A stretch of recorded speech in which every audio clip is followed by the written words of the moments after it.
Out of nowhere, question of the week going to my guy, Chano Hayes. What's going on, brother? How are you? What's going on? Good. Week's almost done. That's facts. Week is almost done. Hopefully, you were having a good week. It's been a good wrestling week, and we will talk about it. But my question to you, sir, is so far with the success of streaming apps, Netflix is off the table, Max is off the table. If you were a wrestling promotion and you were going to a streaming app and you were trying to have weekly television on there, who would you be partnering with? Disney Plus. Hmm. Okay. It's either that or Tubi. You know what I mean? I was Either gonna from say the TV, first one. TV. Everybody's there. Tubi. You know what I mean? Everybody's on Tubi. But if you really trying to grab people, what you do is you put it right in between the Star Wars and the Marvel movies. There's some wrestling on. You might get some 6-year-olds. You know what I mean? After Frozen 2 is done, they'll be like, "Let me see what this is about." And next thing you who's know, you see who's Ric Will Flair. Ospreay? Well, Oscar, I'm talking about Jeff Jarrett versus Ric Flair in a 3 stages of hell match. Fair enough. Disney Plus is a good answer. I guess you get your triple threat, right? You get your ESPN Plus just in case if they're like, hey, we're not working out, we're going to move you on to ESPN Plus or Yeah, is it listen, man. Hulu? They have Hulu For too. for a serious answer, it would be Hulu. It would be Hulu, right? Hulu or well, Hulu already kind of does a live sports thing. Hey, you do Okada. You just have Okada and be like Hulu has live sports, bitches. That's a good one. Hey, Hulu, you heard it here first from your boy. But That's not bad. no, I like that. I like that. Disney Plus was your first answer, so we're gonna go with that. You Could can't. you could you imagine? Could you imagine a cross promotion? You having Cinderella hitting Princess Elsa, Queen Elsa, well like You have Tony. You have like a Tony Storm Stormbreaker. and Chris Statlander having like a A, first blood match or something like that, and then yeah, like but but the as commercial. Disney, but That's as what I'm saying. That's what I'm Disney, saying. as Then the Disney commercial promotion. is for the new Lilo and Stitch movie. You know, That'd be amazing. as Somebody's got these blood and guts. Next thing you right. know, now it's the 15th reboot for High School Musical. That's Oh some real man, that's some real grass. wrestling would be on another level if that was the case. Hey, brother, we got a lot to talk about. We have some new champions. We're on Netflix to talk about, and Jeff Jarrett and MJF apparently having this feud. But before we do anything, let's go ahead and start our show.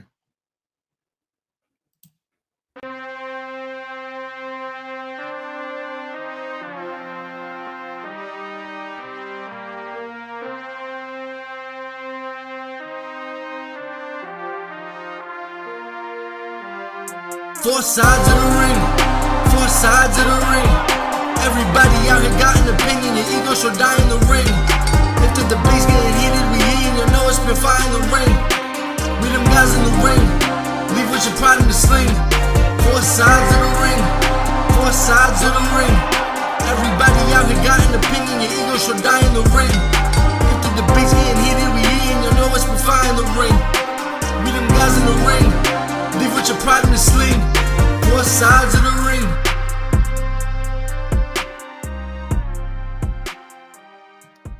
What is going on, Ringsiders? Your favorite faction is back. I am your host, Marcus Hernandez, the founder. I am with Chano Hayes, Chano Theory, Chano the Here God, Chano. we We're gonna add. workshopping. We workshopping We some workshopping. things. We are workshopping. Nothing stuck last week, so we're still working. You know what it is. After you say Channel the God is supposed to be the finisher, you want to add something to it. Needs to be workshop. I never thought that far. I never thought that far ahead. That's true. I never thought that far. Well, then this is the Chano workshop right now. We're also in the building, ladies and gentlemen. Prepare yourselves. We are with the one that makes you say "all damn," and you about to Nah, say, this damn. "all Ah damn." damn. But we are with your boy Mitt Ram. I was in the waiting room. I was like, sir. I was like, I don't know how you got the sling. This is a private link to a podcast, a wrestling podcast, sir. He was like, it's me, Knit Ram. I was like, oh, I didn't know there was another Knit Ram in the world. What did your job sound like? A contract with the New York Yankees or something? Look, man, you guys don't understand. I was being hated on TikTok, so I had to change my appearance so people don't hit me on the street. Okay, I had to burn my shirt, shave my facial hair. It's been bad. A whole new person.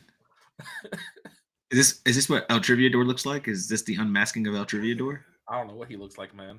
Dude lives on my Okay, couch. okay. Never takes his mask off. Hey, Diffram, Jesus if you were gonna go to a streaming service, man, who would you like partner up with? This is gonna sound interesting, but I'd say Stars. Because Stars, hear me out. Stars has low Not even- expectations. Has low expectations. It's a certain, demographic. And most likely, if I get pretty good, 50 Cent gonna be on there. And that's cool with me. My man's wants to have a Weekly raw television. my man's wants to have a raw Ghost crossover. That's exactly like Power. It's a raw Power. Like what? Like what do you mean? OBA FEMI selling dope now?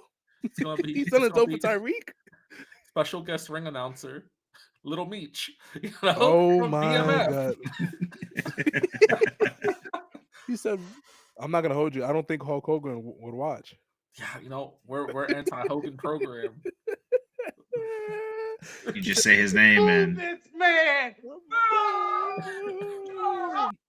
My favorite part about the whole entire segment was when it hit. Everybody was like, "Yeah," because the theme song is a banger, right? Love the theme song, but as soon as the theme song ended, they were like, "Wait, we hate this guy." And they started booing him. No, it was exactly at the moment when he said, "And I know we've done some stuff, but y'all stuck with me." They were like, "No, we did not. You suck, buddy." let's jump in. Let's jump into what everybody was waiting all week. Then Raw Netflix. Let's go ahead. Let's just talk about it. I don't want to talk about it because I feel like we won when we booed him out of the arena, right? And the only thing we need to and we didn't have to bring him up. I feel like the more we talk about it, he's winning. You know what I mean? He stays a little bit relevant. No. We need to address it a little bit, right? Because my man feels like it's a political alignment. That's why LA wasn't fucking with him, bro. Taker is MAGA, and I still love Taker. Kane is a Republican mayor in a small town in Tennessee. You know what I mean? Mm-hmm. And we still love Kane. I'm not out here booing Kane unless he does something stupid politically. But like, you know what I mean? I'm not booing him based off who you stand with. Right. I hated Hogan before Trump. I'm gonna hate Hogan after Trump. I'm gonna hate Hogan during Trump. It's not a Trump thing. It's a Hogan thing. Fuck Hulk Hogan. Or whatever the Iron Sheik said. No, those are the exact words. Fuck Hulk Hogan. Fuck Hulk Hogan. Someone tweets from his account from the dead, and it's the funniest thing because it's the greatest thing. Whoever's doing it, just keep doing it. It's the greatest thing. But yeah, continuing on with Raw Netflix after Hulk Hogan gets booed, and then they try to put the blame on Jimmy. Nah, Hulk, it was for you, bro. You're not getting away with this one. It was like, Jimmy, they don't like you out there. Jimmy's like, yeah. Me? Nigga, this was you. Just waving the flag, bro. Let's kick off Raw Netflix, fellas. Did you guys like the new intro song? Were you messing with that? I didn't even hear it. I missed it. Didn't hear it? You missed it? Nitram? Did you miss it? It has to grow on me. I don't know. I thought it was interesting. I thought it was interesting. It was different. It wasn't like, I guess what we're used to, but I think it was different in a good way. Growing, I guess it has to grow on me is a good way to put it.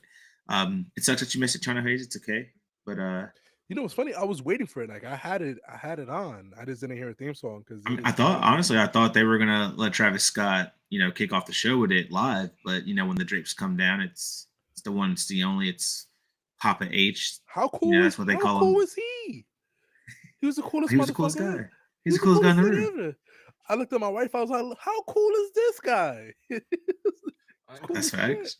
That's facts. I know, the whole presentation on that part was amazing, though. The whole presentation on that part was really good. I just wondered.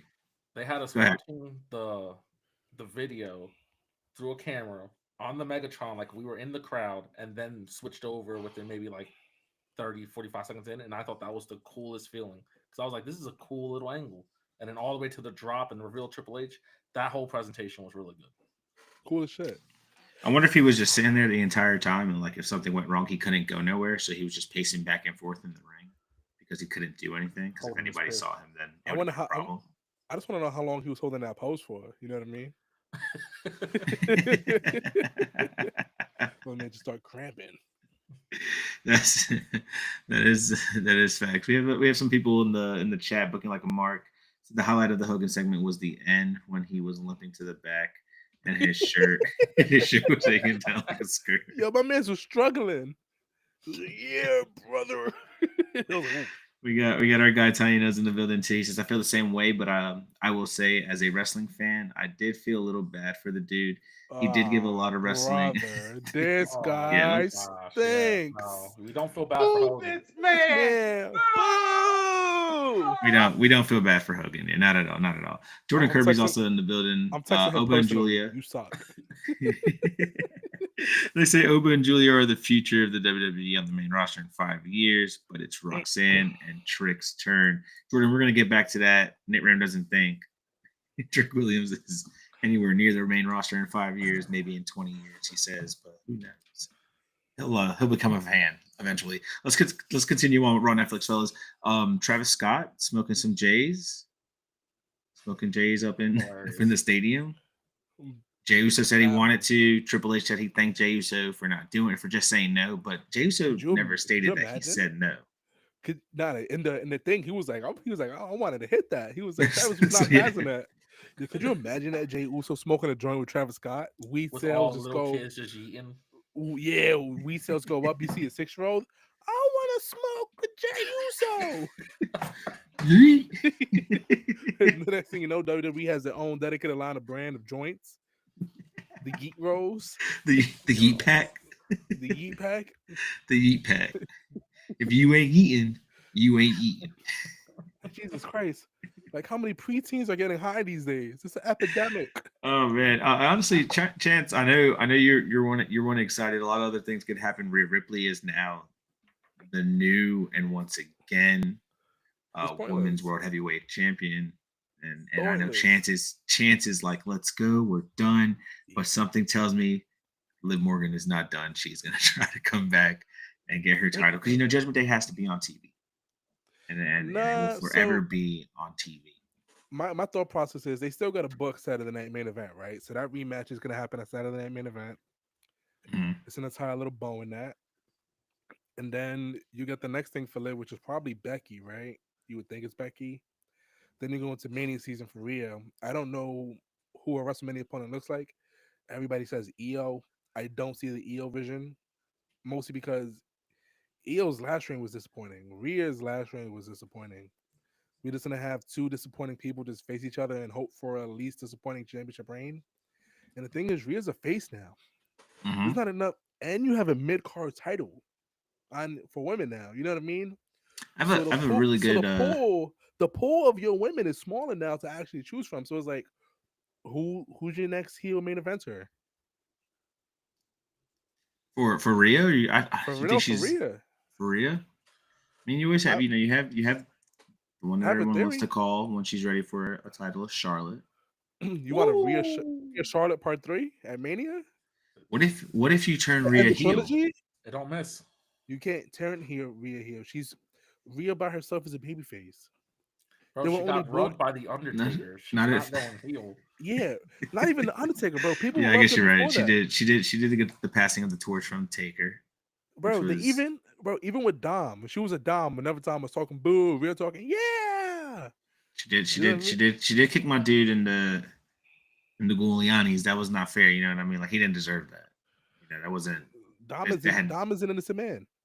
He didn't deserve that though. He didn't deserve that. He deserved none of it. She assaulted him. I wasn't okay with that. You know. She assaulted him. Raw Netflix would have been a 10 if that didn't happen. But since that did happen, I had to make it a 9. Nah, since that happened, I put it a 4. That was the moment I turned it off. A little too low. He said I turned off the TV. I turned off the TV.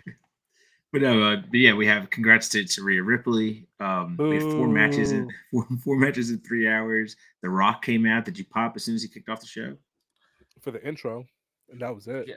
So that's what I didn't get. You know, everyone wants to talk about The Rock came out. We didn't get The Rock. We got Dwayne Johnson. We got Mr. Corporate Man. I own stocks in this business. I'm gonna shout out the Netflix people and the TKO people and all this. It wasn't even close to The Rock that we have been constantly getting puts a dart in the character. And I get it. The Rock is a businessman. You know, he really is part of the business. But if you're gonna be a they had to switch it character, up. They nah, had man, to that's switch why it up. that's why It they was called the Raw on audible Netflix. NXT, and still didn't work. It didn't work. He could have came out and thanked all those people. Same promo without the Cody stuff, without the baby face trying to get the easy pops. There was so much they could have did with The Rock, and they just dropped the ball on it because they want to be corporate Dwayne. I don't know. Head of the board. I thought it was interesting. I like. I don't know. I like to see the different dynamic of The Rock in that case. I mean, it was a little different for me. I thought it was pretty good. We're gonna talk a little bit more about Mr. Dwayne Johnson, fellas. We do have one and only original tribal chief. Mr. Roman Reigns did his thing. He held it down. He beat his little cuzzo Solo, who's still wreaking havoc for some odd reason. But it is what it is. You know, hopefully this Friday we'll see what happens, what goes on. Did you see this happening with Roman Ram? I know you wanted Solo to win because you felt like he needed the win. Are you okay with what happened on Monday night? I don't think it was the right call necessarily, but it was the only. It's like you booked yourself into a corner because you couldn't do this again. You know what I mean? There's no interference, so it's not like you can. There's no way that you book this where you have the rematch because something happened when a match that has no interference. Solo losing just puts him in a back burner because let's be honest, I don't think Triple H likes him that much, and he's overshadowed by his own cousin, and I just don't really know what happens to him. I think he gets lost in the shuffle. Jacob Fatu starts coming up more, and it becomes a whole thing. So, Okay. So, apparently you've been smoking whatever Travis Scott got. Solo was a made man. Solo is one of the very few people in wrestling right now who actually the only person who has pinned Roman Reigns and Cody Rhodes in the same calendar year. That's it. Him. So Cody only has 3 losses. Cody has only been pinned 3 times. Roman, Drew McIntyre, Solo Sikoa. 3 people. For Roman Reigns, Jey Uso, Cody Rhodes, Solo Sikoa. That's it.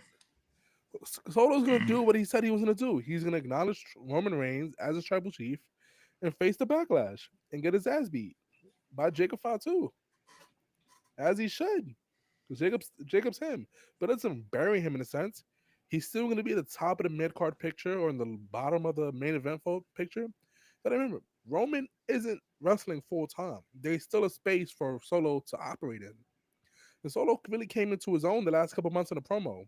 He stopped trying to be Roman, and he started being himself, which is the only thing that he really needed. He needed growth in the mic, and he got there. Jacob's phenomenal in the ring, but we haven't heard Jacob say anything beside, I love you, Solo. And it works. And it works every time. It does work, but he can't see my tribal chief no more. He's like, that is true. I tolerate you, Solo. You know what I mean? So it's like, but you have all these Samoans. You still have a space to operate.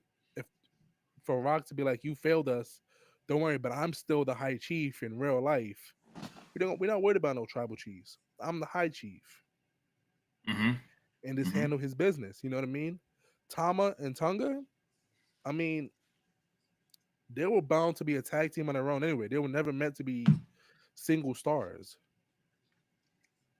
So they'll survive. They're what Nick Ram would say meant to be a tag team. You know what I mean? They're tag stars. They're tag team. Jacob Fatu, he could be a single star. You know what I mean? 100%. As far as Solo still could be a single star. He just didn't be the top of the mid card title or the bottom. Solo's definitely USA Intercontinental. The only reason it seems he's stunted right now is because Cody has a strap, and then we already had Cody and Solo. That's true. And Solo versus Gunther doesn't really bang because they both heels. That's true. You know what I mean? That's why realistically it's not Solo's buried. The title picture is locked for a lot of people right now. It doesn't make sense for a lot of people. Yeah. I mean, I'm Roman had to win.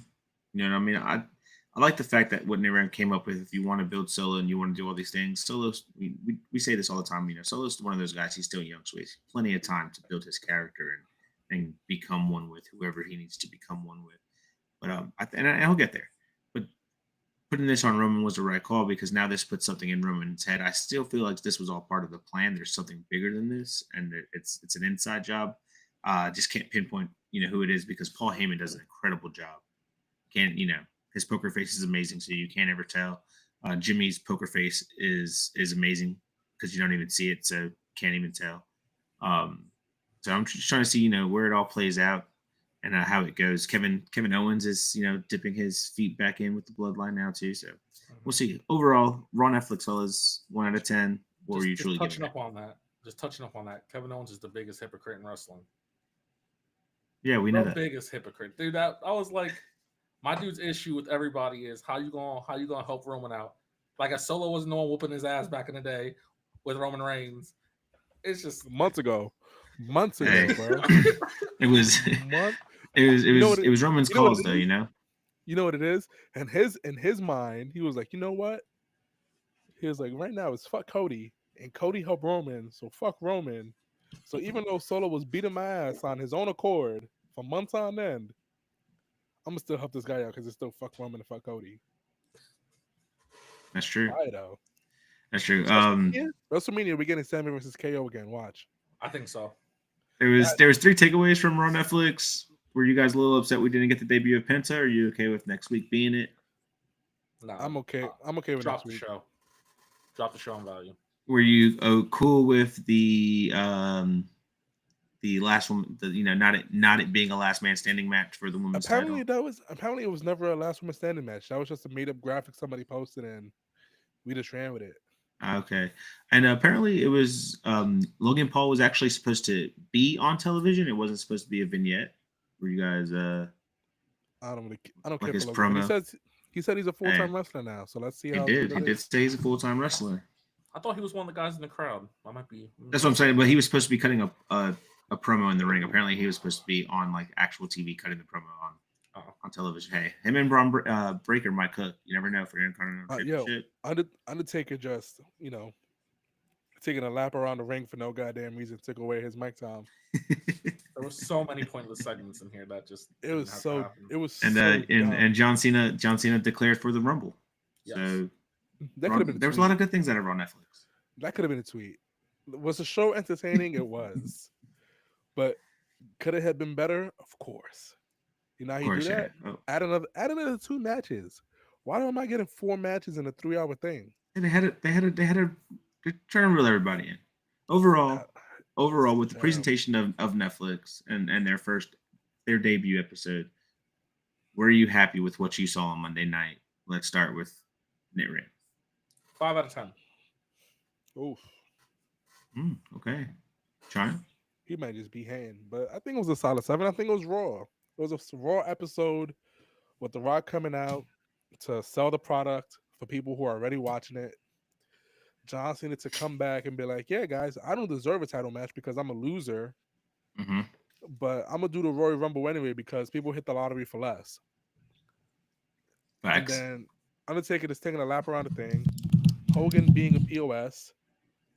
Roman Reigns reclaiming what's his. Reasserting the women's division back another 5 years. Drew McIntyre catching an aneurysm attack over Jey Uso schoolboy in him. And who knows what happens with Seth Rollins. It was a good episode of Raw. It wasn't great. It was good. It was Raw. Raw is Raw. I am surprised at the Wyatt 6. That's the only thing I'm surprised with. I will say that I was entertained. I knew I was entertained because time was flying by. It was entertaining. It was entertaining. I just wanted more. I've been looking forward to the show for months now, and I wanted more. I hear that. Let's jump into our chat real quick, and then we're gonna move on. Booking Like a Mark says the easy fix to have corporate Rock was to have him heal it up a little, take all the credit for the Netflix deal, highlight the executives and his personnel guests, and remove the interaction with Cody Rhodes. He says, I low-key wish that Bloodline rules featured interference and tribal combat remained one-on-one, it would be a small thing that differentials the two match types. How you guys feel about that? You're I right. I like the interference in this match because they made Solo look strong as hell. They hit my man's with a super kick, haluva kick, spear combo. Solo still kicked out. You know what I mean? It They was a made super solo. We did see super solo for a little bit. they made Solo look great. So I'm not mad at it. I do understand that. It would be dope if it was no interference, just a regular one on one. But in that case, if it was a true one on one, you do run the risk of burying Solo a little bit. The way they did it was money. KO Mhm. getting involved. Cody even touch Solo? Hit him with a No, he cutter, only I think. touched. He hit him. Okay, Yeah, with I a believe, cutter. yeah, with a cutter. Okay, he didn't even hit him with the crossroads, just with a cutter, handled KO. You know what I mean, and letting Roman handle the rest. It was set. It was beautiful. It was beautiful what they did for Solo. Made him look great. Now, if next week he loses to Angelo Dawkins, then that's a problem. Fair enough. Tony says he gives the show a 6 out of 7. The show is for a new audience that's not familiar with wrestling. WWE made it feel, quick summary, and was still. Man, I feel like they were touching into the nostalgia part of it too. Brendan, the guys in the building, he says, "Good evening. Yeah. What's going on, Brandon?" Brandon. Fellas, do you know what time it is? It's 10:06. I don't know. She finally cashed in. It's Tiffy time. Tiffany Stratton is now the new WWE Women's SmackDown champion. Fellas. I was kind of sad I missed that. I You was missed well, it? Were you yeah, working? yeah. I had work at like 4 in the Mm. morning, so I knocked. I woke up, and then all I see is a text from NetRam. Did Tiffany cash in? I was like, no. I was like, I missed it. her cash in was it was like one of those. She did the same thing. She comes in. You thought she was going to cash in, and looks like she was going to help, and then she swaps it again. She doesn't help. She finally cashes in. She gets it. No, it was dope. It was dope. It was dope. beautiful. It was well. It was It's well one of put the together. best cash-ins, man or woman. I think you're on drugs. I was No, about to it's say just- Out of what? It's like out of top. what? It's like top 5 for sure. Top 5 for sure. It's Name Dolph them. Ziggler, Dolph Ziggler, Okay.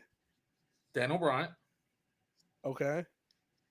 Carmella on Charlotte, just because it was the first time and it was cool pop. Okay. It might be Tiffany right after that. You're smoking drugs. It was Edge better than cashing. Io's.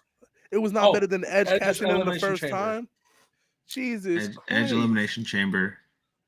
It's like this is on So then drugs. she's number 5. My man's forgot the one that started the WrestleMania moment with Seth, the heist of the century.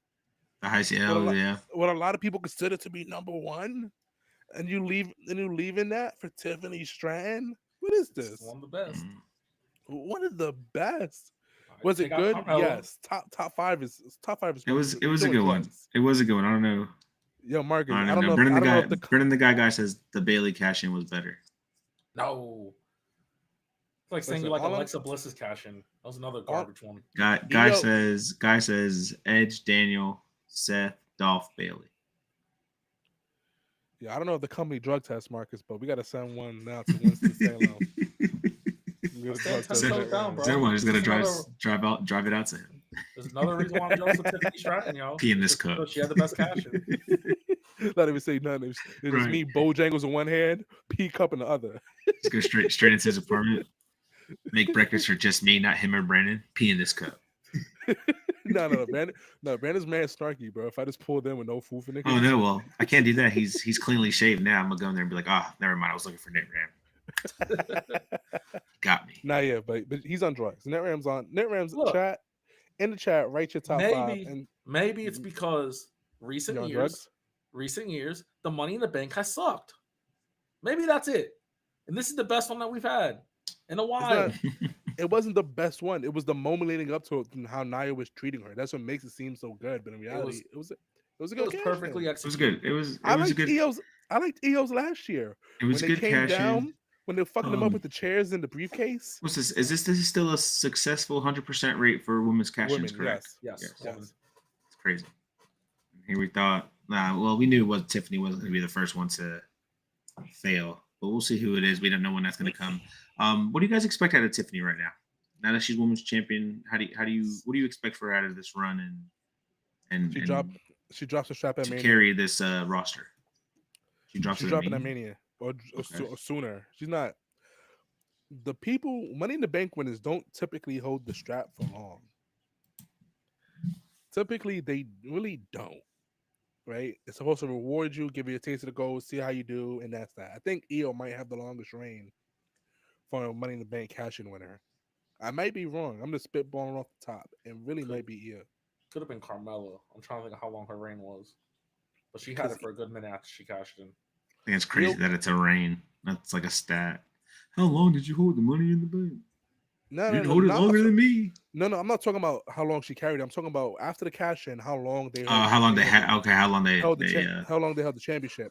So like, I think it might be Io because Io held from SummerSlam to Mania. Typically for the men, like you get like a Io did hold 3-4 it for a month reign. minute. Yeah, you know what I mean. The men don't really typically hold it for long after they cash in a win. The That's women, true. Liv Morgan, she held for like what two PLEs.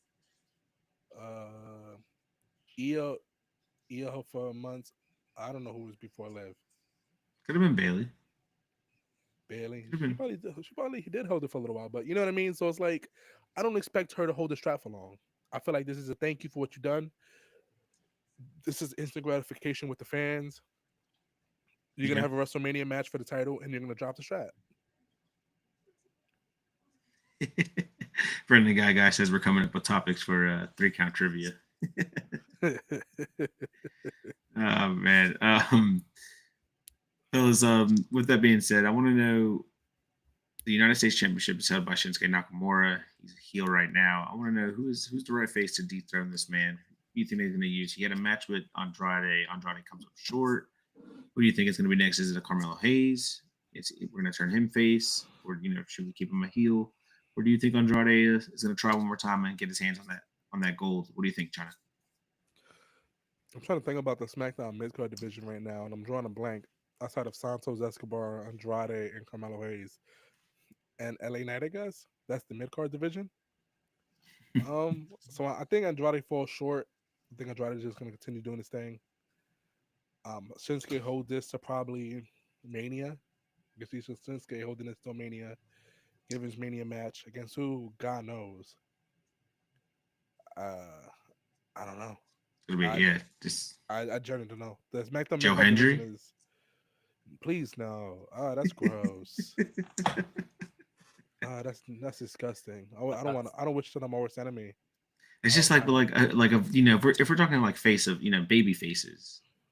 I get it, but the idea of Joe Hendry beating Shinsuke Nakamura at WrestleMania for the United States Championship just has me.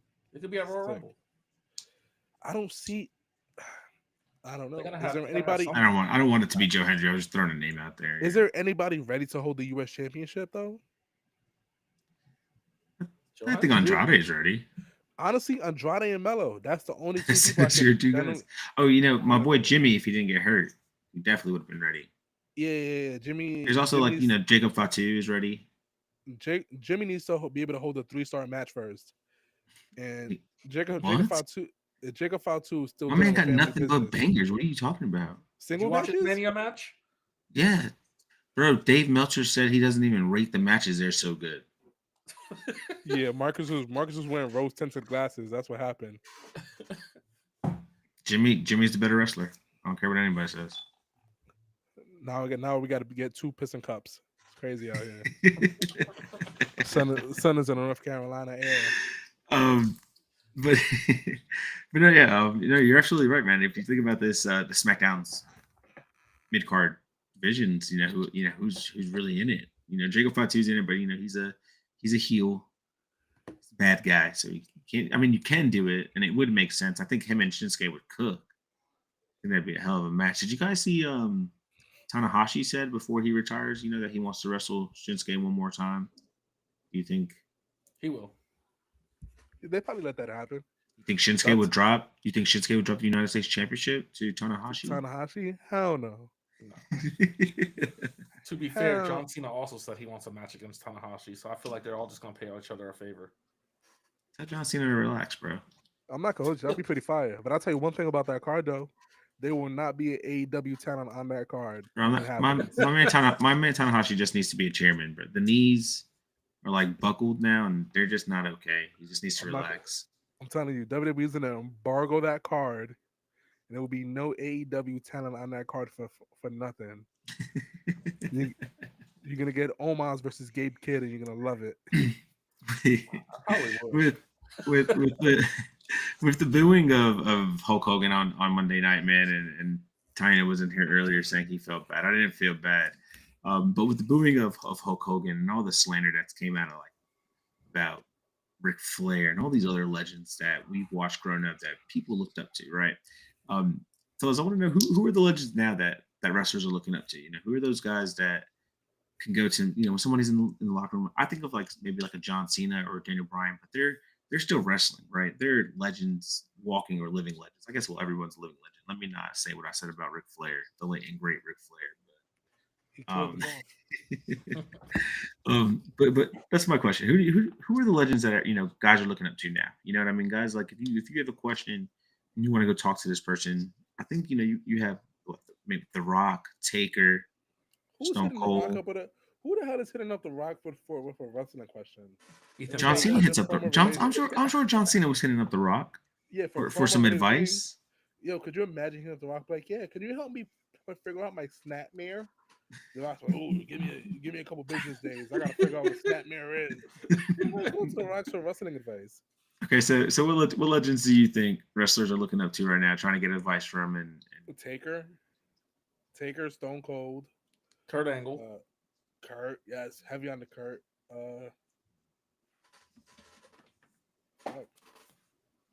Sting. I It's like an AEW. in my head. I like to think Sting is Apparently, a robot. FTR pays for Bret Hart to come over. So What a waste of That's money. nuts. That is a waste of bread. Instead of helping them wrestle, what he does is he just tells them fuck go. I don't think anybody's gonna say The Miz, bro. Nobody's going to the Miz. What about you think Kofi Kingston? Yeah, Yeah, but he's still an active wrestler. You know what I I was mean? gonna say he's still active. Rey Mysterio. still Right? active. The luchadors still probably. Of course, the luchadors do.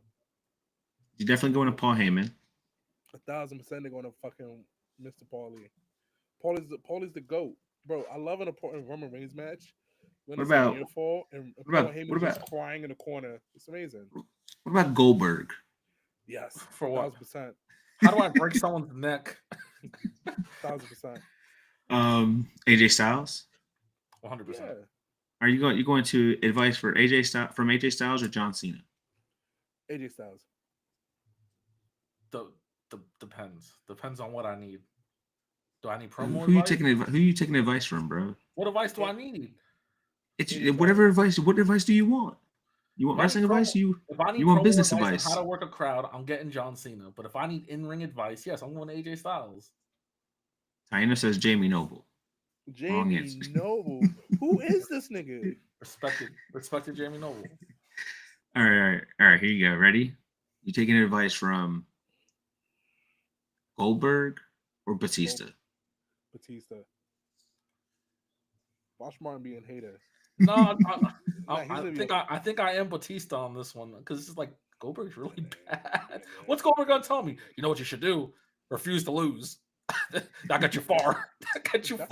You're definitely That's speaking fire of. advice. Okay, Shawn Michaels or Triple H? Shawn Shawn Michaels. Michaels. All If I right. need help, what to put the juice needle, I'll ask Triple H. Jeez Louise, man.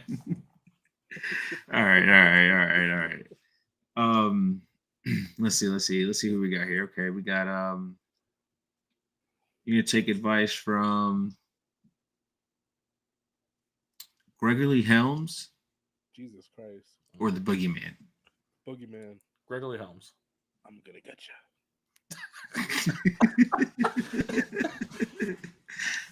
Okay. Boogeyman's great. We taking advice from. I don't let's- remember a Boogeyman match either. I don't remember them. What? He had a Mania match against Booker T. He did have a Mania match. I don't remember any of his moves. You taking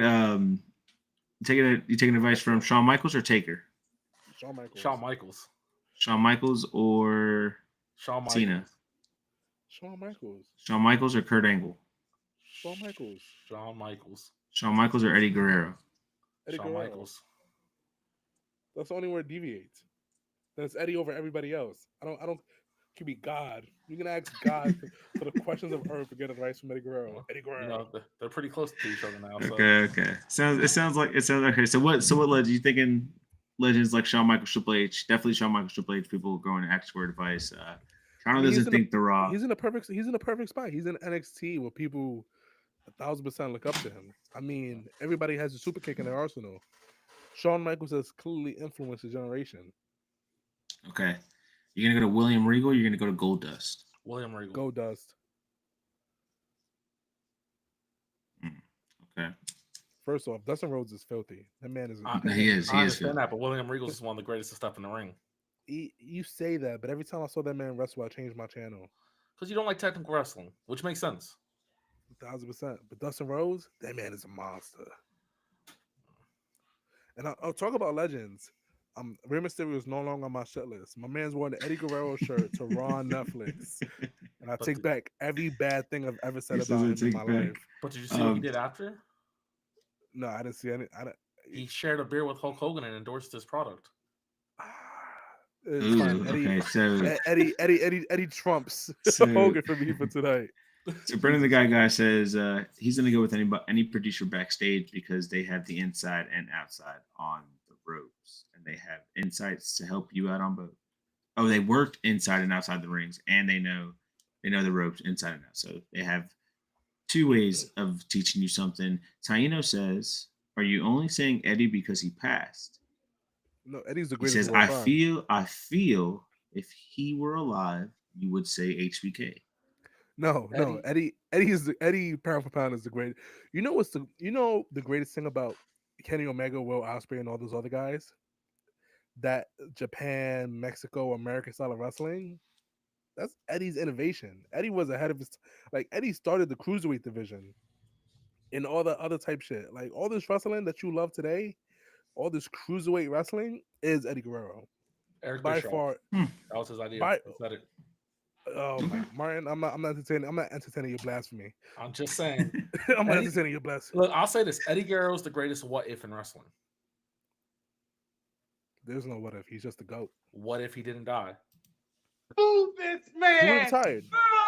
He would have retired. He would still be wrestling right now in AEW. Not he would. He'd be AEW, but he'd be retired. He wouldn't be wrestling full time. He would be fantastic. But the reason I say he would be retired because he was already talking about at the end. He was like, "Yeah, my body's just in pain and hurting and all this other stuff." He would have been retired. He probably would have retired for 8. He probably would have retired for 8 years, and then came back. He would have been all elite, and that would have been the biggest hypocrite. Eddie at 55 years old wrestling, and I'm supporting this man to the fullest. Right, yes, but Eddie's the GOAT. Eddie's legitimately the GOAT. Let's move on. Well, fellas, with all that being said, after Raw, Netflix, after TKO merger, after all this incredible stuff that Papa H has been doing, my question to you fellas is, could Triple H have one of the greatest eras of all time with this roster that he has right now? You know, everyone says nothing was better than the Attitude Era. Some people like Super Cena era, but right now we are in this new generation, he calls it the Netflix era. I'm going to call it the Triple H era. Do you think Triple H era could be one of the greatest eras of all time? Nitrick. I mean, it's just, it could, it could, if, they advance storylines and do things correctly at this point. But at this point, though, it's a lot of copy, paste, repeat. And until it's not copy, paste, repeat, I mean, what's different from the last time I watched it? I mean, he's not wrong, but to be honest, if you don't know how to book him, it's pointless. You know what I mean? Like, it's legitimately pointless if you don't know how to book him. My biggest issue with H is people get lost. He gives them TV time in a sense where, like, they'll have a little segment in the back and shit, so they don't get lost. Or forgotten. Let me not say lost, so they don't get forgotten about. But the way he books these PLEs and these big time cards in a regular Raw on SmackDown leaves a lot to be desired. There's no reason. Yes, were the four matches lengthy, like good length matches? Yes, of course, there were great length matches, but you still had enough space for a fifth match, even a sixth match. Like at the end of the day, this is still a wrestling show, a show about wrestling. And I feel like that gets lost in the plot because sometimes we don't have the wrestling aspect of it. And I understand, like, we still got to get promos and these storylines out, which is fine, which is amazing. You know what I mean? But there's ways to do so while balancing these 3 hour cards and having more than four matches. Mhm. There's no reason why I should be waiting a half hour between matches. That's crazy.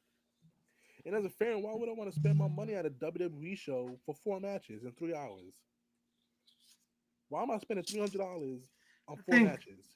I think I can spend $45, go to an AEW show, PLE pay per view, get 12 matches out the gills, and I'll be wrestled out for a week and a half because I just consumed 12 matches. I think it's more of I don't I think it was more of a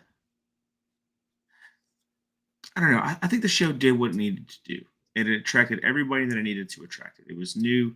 I'm not going to judge it off the first show. I think Triple H will have more matches on the second and third and fourth shows and the ones to come. But I think he was just trying to do something to where it was, all right, this is new. We want to have fun.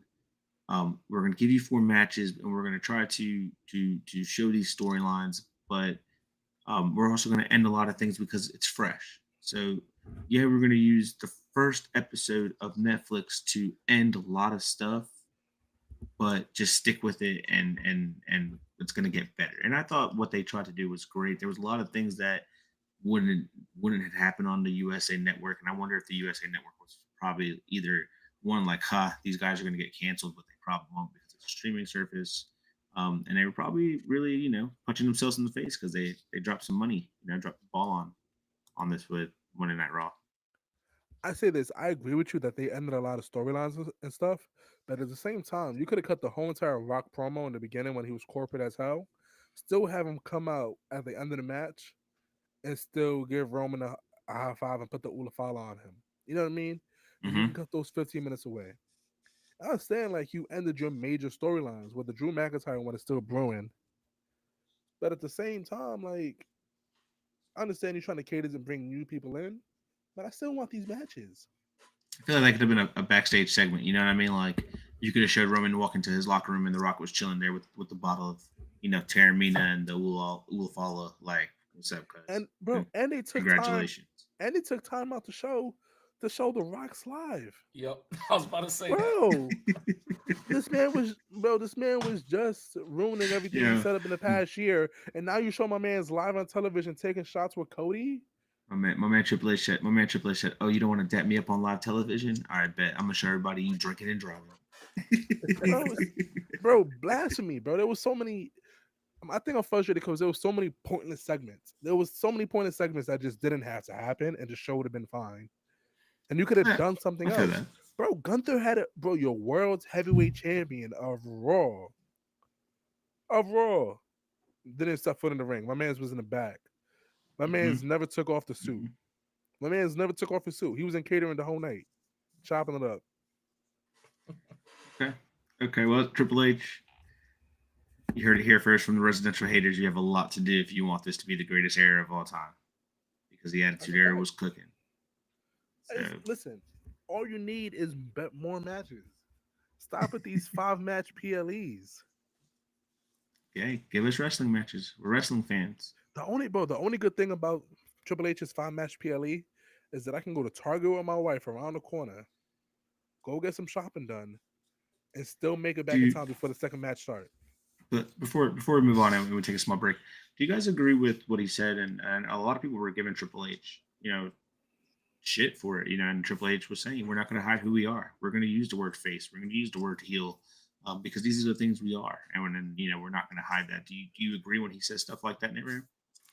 I think we're in an era now of wrestling fans where we already know it's scripted. So kayfabe is already dead. So it's kind of like, what's the point in keeping kayfabe to a sense? So them starting off that video with typewriters, we script this and that. Um, I think it's a good and a dumb move all at the same time. Because for us, it's like, yeah, we already know this, but for we all have kids. For our kids, we want to watch them watch this and, in a sense, have them believe it for a moment or two. But if you're constantly going to tell these kids now, no, this is all fake, so that's why The Rock can take shots with Cody Rhodes after wiping his blood on his belt last week. Like it's okay, but it's like it's not at the same time. How you feeling, China? How do you feel about those comments that Triple H made? It's fine. You know what I mean? We know what it is. If my son grows up thinking that wrestling is real and that these men genuinely hate each other, then I'm gonna act like these men genuinely hate each other. You know what I mean? Like I'm not gonna stay him away. I'm gonna let him find out how I found out. A little kid Yeah, at it's lunch gonna. ruining wrestling. That's fake, right? Like what, Dad? Is this fake? What do you mean, Santa Claus? Are you trying to tell me John Cena didn't win the title 16 times, Dad? I'm like, he did. I mean, like, but they're good friends. I think I'm having a hard time telling him like there's a blood feud going on at the time. I'm like, no, these guys are friends The outside. hardest explanation is when he's watching AEW as a teenager, and Swerve Strickland and Hangman and Page are a tag team and they're best friends. Oh, bro. And you're gonna have to explain to them that these guys hated each other. Oh, bro, I swear to God, what we're gonna do is we're gonna go through that All Out card. We're gonna watch it, right? Then we're gonna play the. Then we're gonna go play the nightcap with me and Mike reviewing the card. Because my mouth was on the floor the whole entire time. And then we're gonna go into them being the best friend superpowers that they are. I'm like, yeah, he injected him with chlamydia, and now they're best friends. He bought him a house. He furnished it with him at IKEA. They had a whole episode of AEW where they went furniture shopping. let's take a small break. We'll be right back. Dive into a world where every pinfall, every suplex, and every promo is celebrated in fashion. From the legendary 3-count trivia to the iconic bad guy wrestling, we've got the latest gear to elevate your wrestling wardrobe. Show off your passion for the squared circle. It's not just clothing, it's a lifestyle. Come shop with us and unleash your inner champion at foursidesofthering.com. That's foursidesofthering.com. Foursidesofthering.com. Go ahead and cop all your merch from our guy, the one and only Randy Savage, who will be back maybe in a few months, y'all. Not gonna, we don't want to jinx anything. Right now, he's training with the Zombie King and Tijuana. That's where they are right now. He blocked all of us. We don't hear from them until they get back. So. Yeah, he sent me a text message this morning. He said, "You suck." And then that was it. with that being said, fellas, on Tuesday night we crowned a new NXT Women's Champion, the one, the only Miss Giulia. Has got her hands on the gold. With that being said, we're just gonna jump right into the heat, and I want the thoughts of Chano Hayes,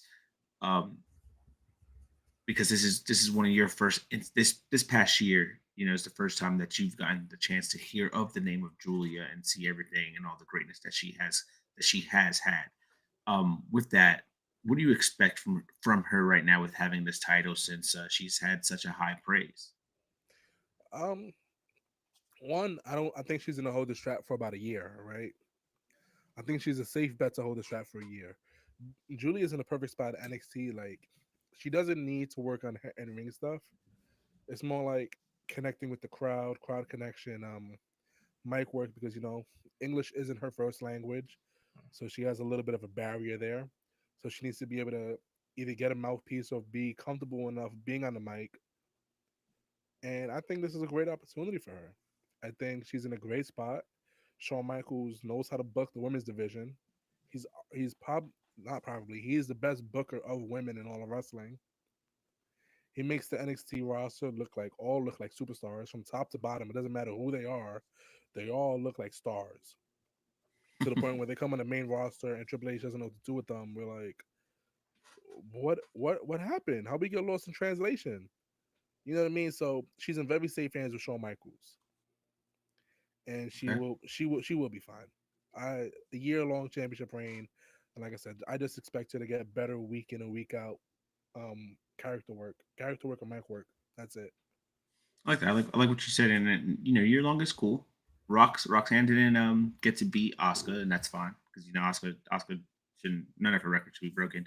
But no, yeah, like you said, everyone knows she's phenomenal in ring. Now she's in a promotion in a place where she can't connect with the crowd like she could if she was back home. So we'll see how she transitions into her promos and learning the language of English.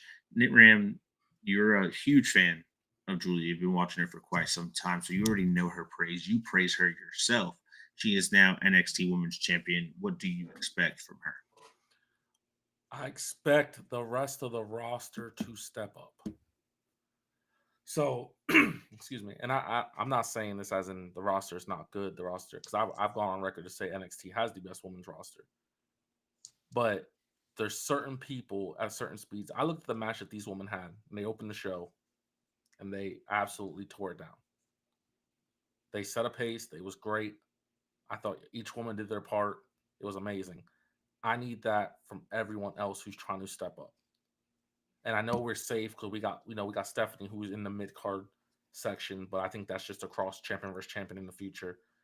But people like Sol Ruka, Kalani Jordan, Lola Vice could be another one that could use a little more tweaking. These women are going to have to step up to a speed that they're probably not used to. And Roxanne, was that? No, I agree with you. Honestly, I think the one who's going to match them the most, who's going to adapt the fastest, is probably be Sol Ruka. Kalani Jordan's in a very good position right now, where she has no choice but to get really good, really fast. Yeah. And having those two demons in the PC with her is only going to help her and the rest of the roster. Hopefully.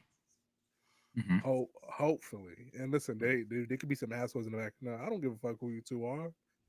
I'm me. That's true. No, I kind of agree with you too, right? Like you're not expecting much from Julia. You're expecting a lot from everybody else. It's kind of one of those things where it's like we brought LeBron in, so everybody else got to score 100 points, even if LeBron only drops 2.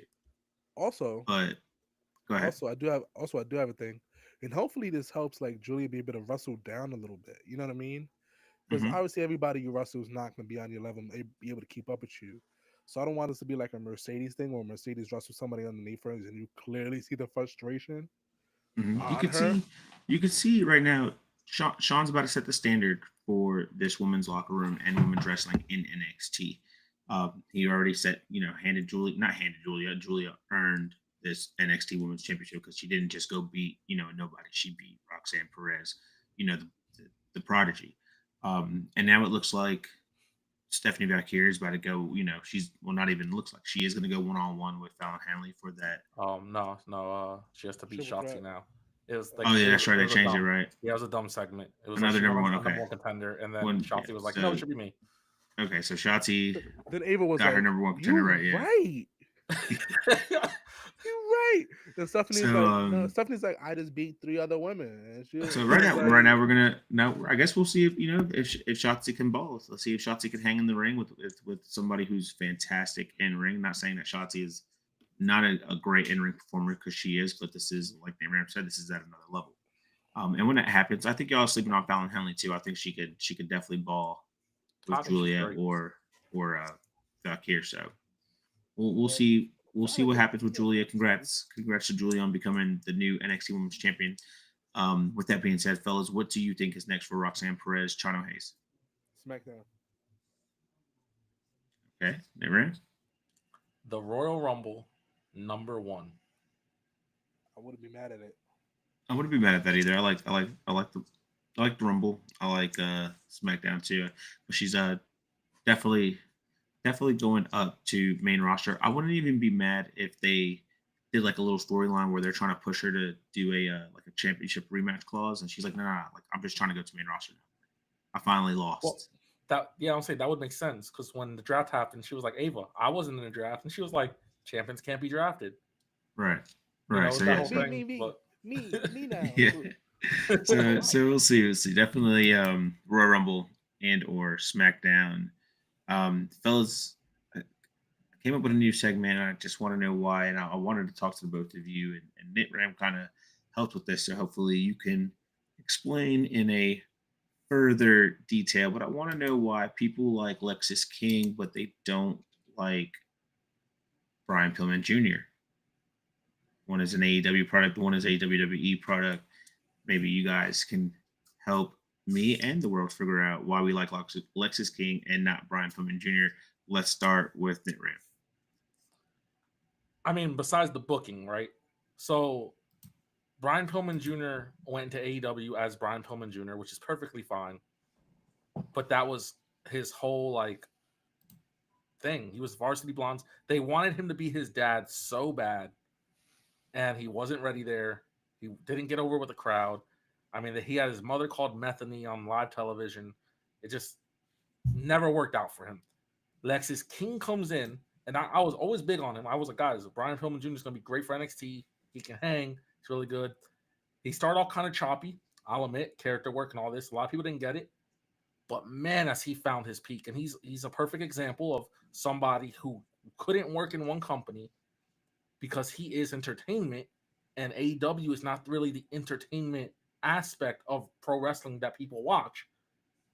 So he just took it and said, I am entertainment, and he is showing that he can hang in that aspect. Is every match he's going to be a banger? No. He's not that great of a wrestler. He's good. He's solid for NXT. But as far as character work goes, I'm invested in what he does because he's doing such a great job entertaining.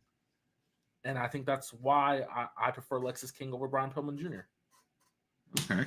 Well, that was well said. I like that a lot. China, how you feeling? First off, I've been a day one lectural since he came to NXT. That's my guy. The moment my man's pulled up in that rolling chair, I was like, this guy is him. We got the same, like both our barbers Peruvian. This dude is clearly out of his mind.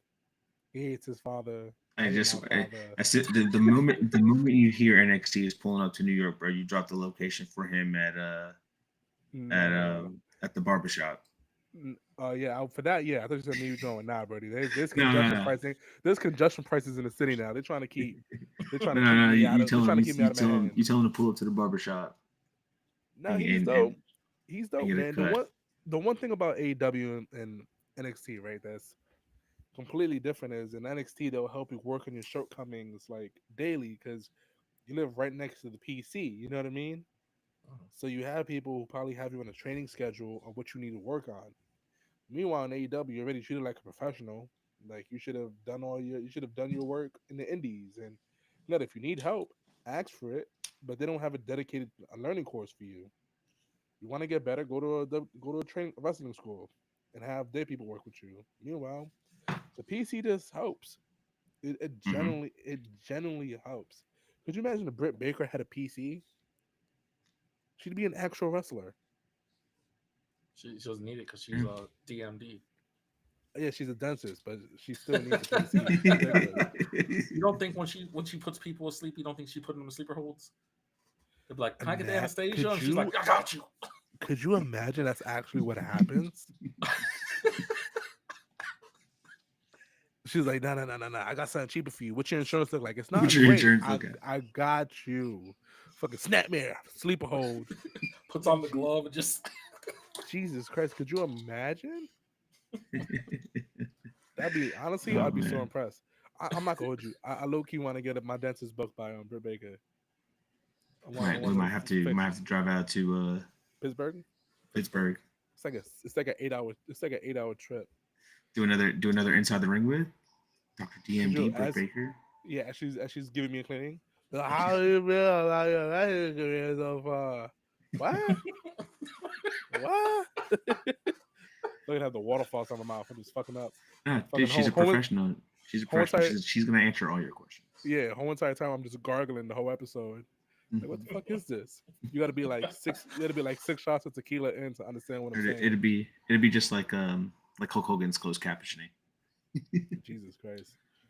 They'll ask someone like, how's your career doing so far? And she'll be like, yeah, Adam Cole just left. I don't know what happened with him. I'm glad you asked. You're just like, oh. Oh man. Aaron, before you were on the show, and we had another co-host of ours who's in Barbados, by the name of Zombie King. He got into it one night with Chano and I about a specific wrestler, and Chano and I were really defending this wrestler. I think Brandy was on our side too. He was. You know, and Zombie was, it's too early, don't do it. He's still green. You don't know what he can produce. All these other things. And the three of us were like, nah, dude, I don't know. You don't see it. Like this guy's everything about him says champion. The man is him. He was him. 6'8", 6'9", bro. Fucking. And on Tuesday night, he was him. OBA FEMI is your new NXT World Champion. Now, what are the expectations? And him winning, was it too early, or is it too early? No, it was the perfect time. I agree. It was the perfect time. This is my guy from day one. I said, this is the dude. Bro, this was perfect. This is literally the perfect moment. Like, Trick has ran its course. Like, the ruler of NXT is OBA FEMI. Mm-hmm. Like, you know what I mean? Like, bro, the way he walks, everybody goes, they go, oof, oof. When he told Ava, it doesn't matter if Eddie Thorpe is there or not, the result is still inevitable. Now this man's winning. I was like, oh my God, this man's a monster. I just told myself, I was like, Ava, you can send your dad out there. This man is going to be NXT champion. He was going to give a whoop ass to The Rock if he had to. Nothing was going to change his mind. Oh, bro, he has main roster star written all over him. 100%. You know what I mean? And like he has the opposite of what Giulia needs to work on right now. Like his character work and connection with the crowd is so crisp that like he can have a subpar match. Like I think of him as a triple threat king, because every single triple threat match he's in has been a great match. His single matches haven't been great. You know what I mean? But now he has the opportunity to go do so as NXT champion and just be in, day out, improve and get better. Honestly, I'm not gonna hold you. The moment he loses a strap, he's main roster bound. 1,000%. Bro, 100%. He's that damn good. Remember, now you had a lot of low expectations for the previous NXT champion, and we don't know why, but you did. With Oba being the new champion, what are your expectations for him? Let me just go on record that I definitely texted the group and said, Trick's looking really good out here. Yeah, because he was losing. Because he was losing. He looked good because he was losing. The moment he got pinned, he ordered his Trick Williams shirt off WWEshop.com. It was on sale. There's certain wrestlers that I hold to a standard, and Oba's going to be one of those. I don't think Oba actually ever loses this title. I think when he gets called up, he'll just vacate it. I think this is where this is going, so that way they can host a tournament. But he's going to be what Gunther is in a sense. Do you know how every time they bring up Gunther and they're like, for 85% of Gunther's career, he has been a champion in WWE. Oba's going to have a similar stat to that. He'll get called up. He'll win a mid-card. When he's ready for the main thing, he'll lose. He'll take like a month off. He'll win a main one. I think he's going to be just like, in a sense, the way Gunther is. I think he'll always have a title on him for majority of his career. Interesting. Okay. Well, I like comparing him to Gunther is high praise. So we'll see. What do you think is next for your boy Trick Williams? Main roster? Yeah, he's in the Rumble too. I got him and Roxanne in the Rumbles. Dethroning Cody. I see Carmelo Hayes getting his ass whooped, and then you'll hear the don't and whoop that Trick, and he'll come out. They'll reimburse, and there's going to be a new tag team for SmackDown. Generally, think that's where this is going. I hope not. That's such a downgrade for both men. Yeah, I hope not. That would suck for both of them. We'll see. Fellas, do you think the CW is ever going to invite The Rock over again? Yeah, he got him to like 900,000 viewers. Hey, my man was mad funny. My man went out there and said, yeah, they want me to stop 2 minutes early. That's not about to happen. I'm taking this down to the wire. I don't care if they like it or not. He went out there cussing, even though he wasn't supposed to be cussing. Did he need those final words though, China? Do you think The Rock really needed the final words? I'm not gonna hold you. The Rock at this point don't even need to talk. He can just look at the crowd, hold the mic, and I'm You pretty sure think they'll do. I'm you pretty think sure you they'll think do he his got Michael promo for him. Jackson Super Bowl status? Just stand I out don't there. think. I don't think women are passing out over a 50 Okay. something year old Rock. You know Just what I mean? me.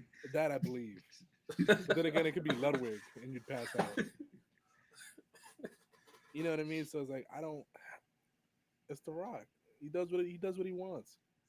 He got you to nearly 1 million viewers. The CW hasn't had that type of viewership since Riverdale debuted on the network. You know what I mean? So like, True. Is that a fact? Sure. That's crazy. honestly, I'm just putting random numbers on my ass, but I know it was nearly that. It was like 947. How you feeling, Rem? You think Interesting enough, I watched The this Rock with my needed- dad, and I was telling my dad, I was like, "Well, there's 15 minutes left," and I was like, "And The Rock's a long promo." My dad said, "He's going to talk for the whole 15 minutes," and I said, "Well, the CW will cut him off. They don't care if he's The Rock or not. They ain't paying for no carry on." And then when The Rock started going on, he got a little rambly as he does, and then the timekeeper was like, "You got 3 minutes." He's like, "They're saying we got 3 minutes." I was like, "Get to your point. Why are you here?" But either way, this is The Rock I wanted on Monday Night Raw. I wanted the final boss. I wanted him to come out there. And, he kind of addressed it. "Oh, y'all were upset because I was bullying Cody. And now you're like, you can't share drinks with Cody?" Okay, but yes, you should not, Rock. You shouldn't have to come on NXT and justify your actions on Monday. You should have just been you on Monday.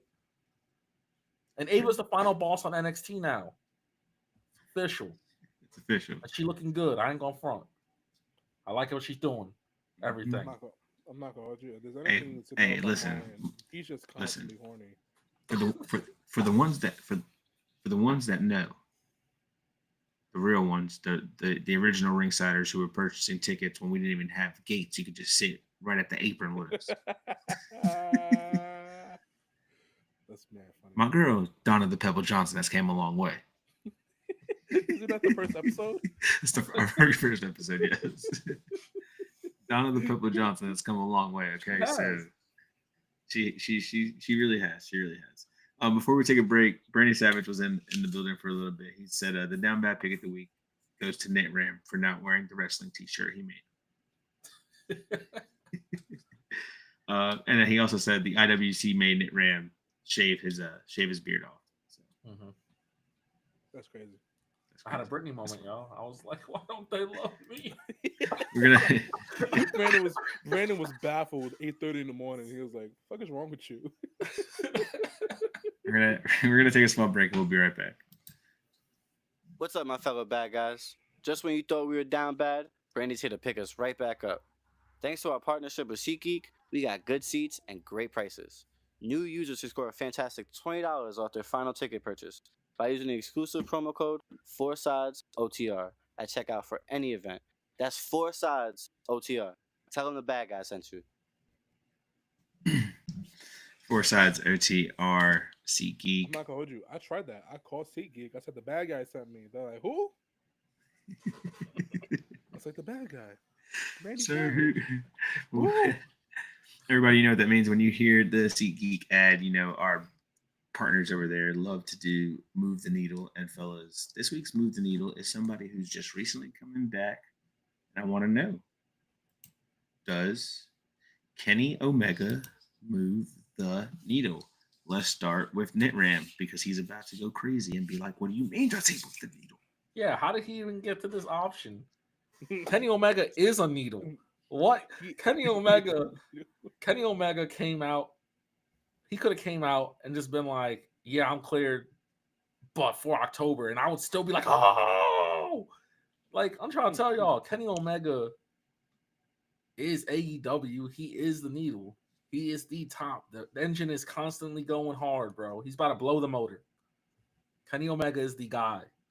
Arguably the greatest wrestler to ever lace a pair of boots.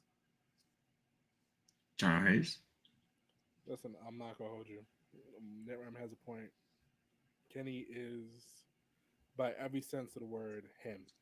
You know what I mean? Kenny is, even though Kenny looks like Jacob, BP's brother. You know what I mean? Kenny Omega is phenomenal, and I haven't seen Kenny wrestle in a minute outside of I'm not gonna hold you. I don't watch Wrestle Kingdom. Their pay per view started like 10 in the morning. What am I, bro? I'm not even fully up yet. I still got mocos in my eyes, and I'm taking my son to karate, so I didn't see that card. So I forgot what Kenny Omega wrestle like, but I do know when Kenny Omega is wrestling and he is in the main event picture, that's when AEW is thriving. You know what I mean? So like Nate Ram Right. said, my man's is the needle. That's and never you asked how did this came up and I thought about it because he's just coming back and everybody's saying that AEW is in a bad place and they were saying if Kenny Omega would come back it would save AEW. So I was like, well, he's back. So he does move the needle, but do you guys think he is a saver? Do you think more people will tune in now that he might be on weekly television? The ratings were up 30%. I'm not saying it's because it's Kenny Omega. It could easily be Max, but who's to say? Kenny's him. Kenny is him 1,000%. There's so many. Kenny versus Swerve would go absolutely bananas. 100%. It'd go absolutely crazy. Y'all heard it here first. Hangman. Kenny There's Omega so many new main events. moves the needle. I'd hope so. Imagine it was like, nah, fuck Kenny Omega. Oh, all right, fellas. Will Ospreay, the House of Will. You want to see my guy in a new faction? No, not really. I'll tell you what I want to see though. I want to see What you got? Buddy Matthews wrestling more. That's what I want to see. Yes. Yes. If Buddy Matthews needs to be in a faction with Will Ospreay to see my man wrestle more, sign me up. But if Buddy Matthews didn't get the same amount of TV time, I don't want it. I want more Buddy Matthews. I like the fact whatever's going on with Malachi Black, and we don't know whatever the details are. And I'm sure the IWC is going to announce it later for everybody to read. I like the fact that Kenny Omega, or not Kenny Omega, Will Ospreay stated that to Buddy and his partner Brody was like, like I don't care, like whatever y'all think you have a leader, whatever whatever it is, like y'all are nice as fuck. Like y'all could do this, and y'all don't need that guy. You know what I mean? And if y'all want to do something, let's do it. And if shout out to him for giving those guys credit because we don't get to see him. And like Chano said, man, we should be seeing him. I'm not gonna hold you. Malachi Black's not even the real leader of the House of Black anymore. It's Cope. Cope. And that's the name changes of the week, bro. Cope. That's the down bad pick of the week. Cope. You know what's also down bad pick of the week? My man's wearing a shirt that says "Legend." Hey, bro. Makes me want to gouge my eyes out. Can't spell legend without edge. You can. It's very easy, actually. Rated R Legend, bro. Chano, are the Hurt Syndicate bigger than the tag team titles? 1,000%. And I'm not saying that because they're both physically washed past the age of 45. You know what I mean? But they don't really need the straps. They're kind of bigger than the titles. And to violate Private Party, 2 healthy men below the age of 45 to feed the old timers, it's just backwards thinking. You know what I mean? Right. Niram? But if you must. Oh. Okay, Niram, you think the Hurt Syndicate bigger than the tag titles? No, put the tag title on somebody that matters. Private Party has been champion for 3 months and hasn't done squat shit. I forgot they were even tag team champions. Put it on the Hurt Syndicate because they hurt people. Chano, they hurt people. I don't care. And their theme song's a banger. Give it to the Outrunners. They've been wrestling since Raw first day. That's who I agree with. I said give it to the Outrunners. I said they should have given it to the Outrunners. I don't care. But would you rather see the Outrunners beat the Hurt Syndicate or beat Private Party? You'd rather see them beat the Hurt Syndicate. Either way, it's a racial problem at the end of the day, Ryan. It doesn't look good for the optics. I mean like Top Flight. Put the titles on Top Flight. Hell no. I don't want to see Top Flight near Daniel. To me, for the longest time, I thought Private Party and Top Flight was the same tag team. I swear to God. I just thought they had different names. It was like, why do you keep changing the tag team name? These guys are the big Foley's of tag teams. They just keep changing. Bro, they do the same thing. Oh The man. same exact thing, man. Oh man. Never was Powerhouse Hobbs winning the gauntlet match the right call? Yes. In plain sight, just yes. Me and Chano kind of talked about like who is there for this guy to keep dragging the title all the way to Texas? This is a stop now. Who did Powerhouse Hobbs last match before he got injured was? Jon Moxley. I mean, in a sense, it makes sense. I didn't see it right all at first, but also it was unpredictable. There was a lot of guys in there. I was like, eh. And then I'm not gonna lie, my dad literally said, well, it's gonna be him because he's the biggest. And I was like, that's wrestling logic. That doesn't make sense. It's gonna be one of these guys with a storyline. And he said, no one's beating that guy. Look at him. And then Lance Archer came out and he said, see, even the big guy's not scared of him. I was like, and then he won. My dad was just like, I told you, I'm a good guesser. But your dad's booking AEW. What it is. But yeah, no, it definitely was the right call. Because like I said, you need kind of fillers in this. But also Hobbs just came back. Make him look like a main eventer. Make sure that you know that he's in this title picture. Even if he loses to Moxley through some DQ stuff. He didn't get he got injured his first try. So whatever. They're gonna be aren't they in Moxley's hometown, right? Cincinnati? It's gonna be a He's from squash match. Hobbs. He's not squashing. Squash. Listen, you know what's the most disappointing thing about Powerhouse Hobbs? With all those different colorful Tims that he wears, he's not a sneaker guy. And that's very disappointing.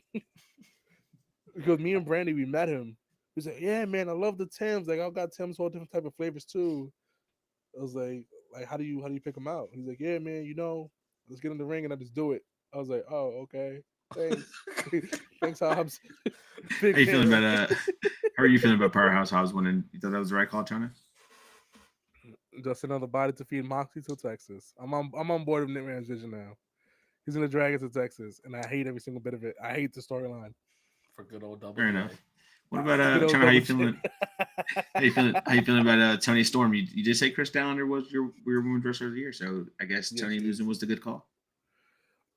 Tony's great. When Tony wins the championship, the women's division revolves around Tony Storm. That's just how it is. You can say Mercedes all you want, but it's very clear. I'm saying anything, bro. Bernie Savage is not here. It's very he's still here in spirit. It's very clearly Tony who runs the women's division. Everybody revolves around her. She's gonna win the strap again inevitably, right? Like it's gonna happen. Mm-hmm. But Statlander, I hope she does win the AEW Women's Championship. I mean, I'm done with Mariah May. Okay, Nick Ray. It's not right call for Tony losing Chris Statlander winner.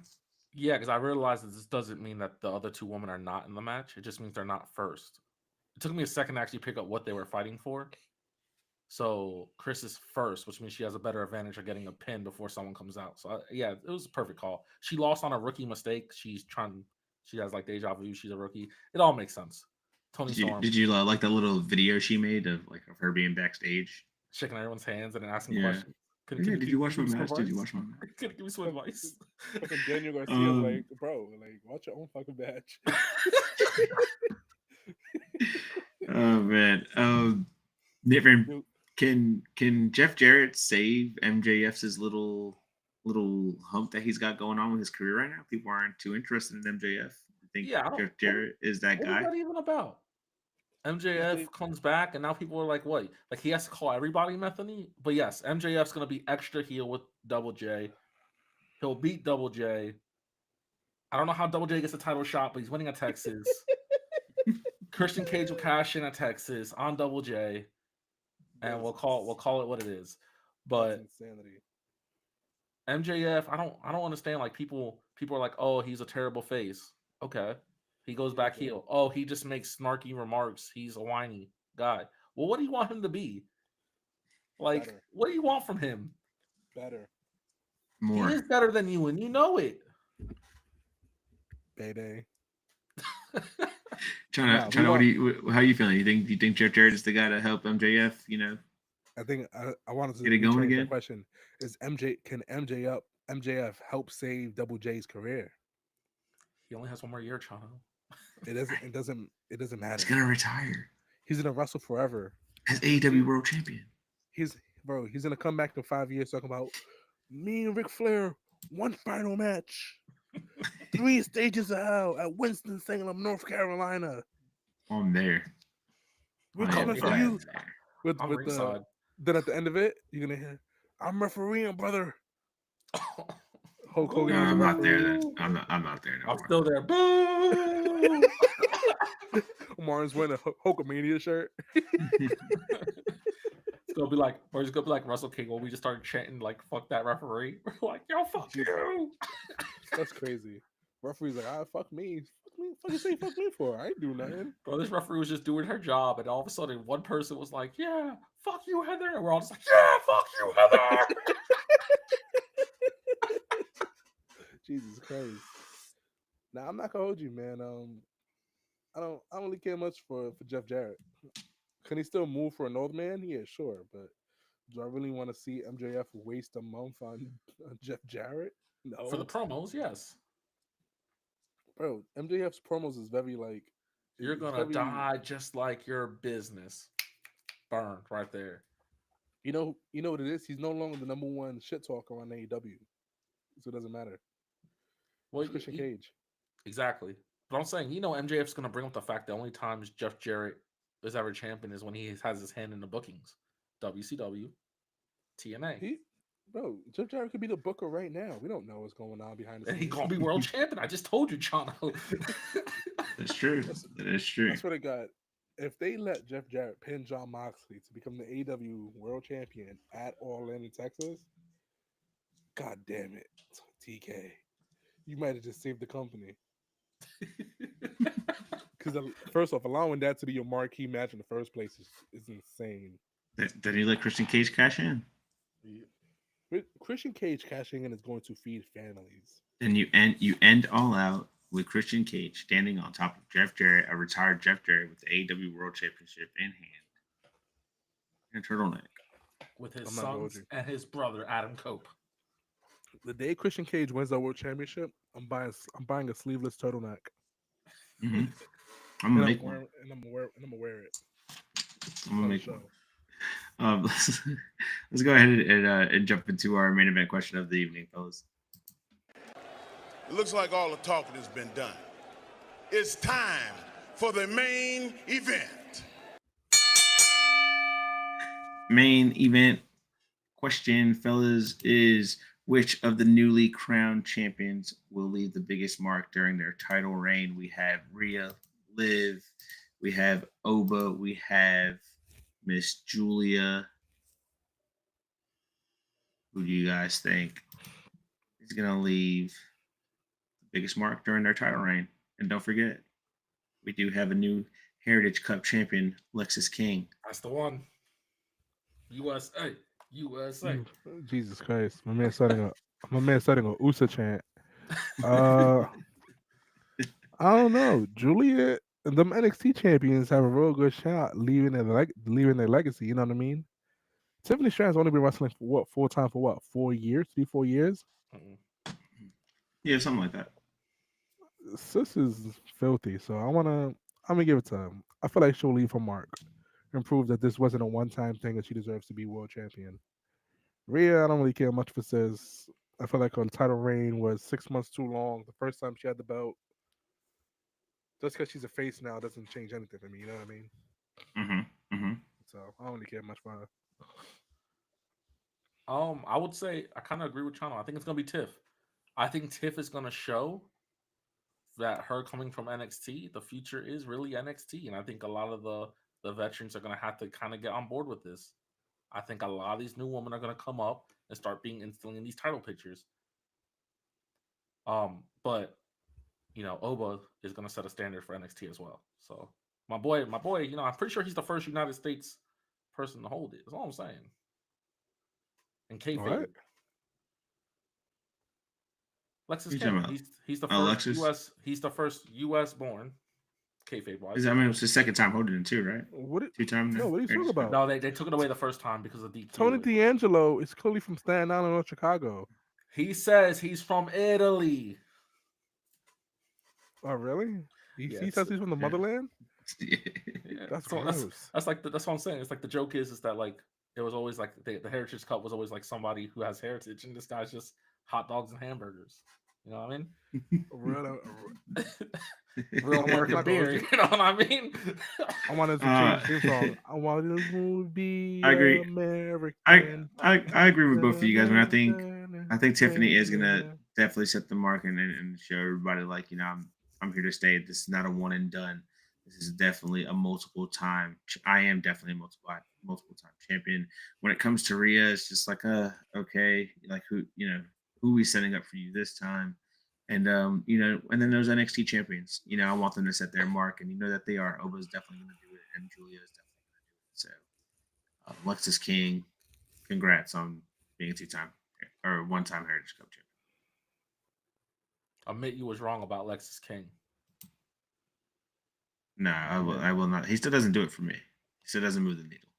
I'm not gonna say that. He is the needle.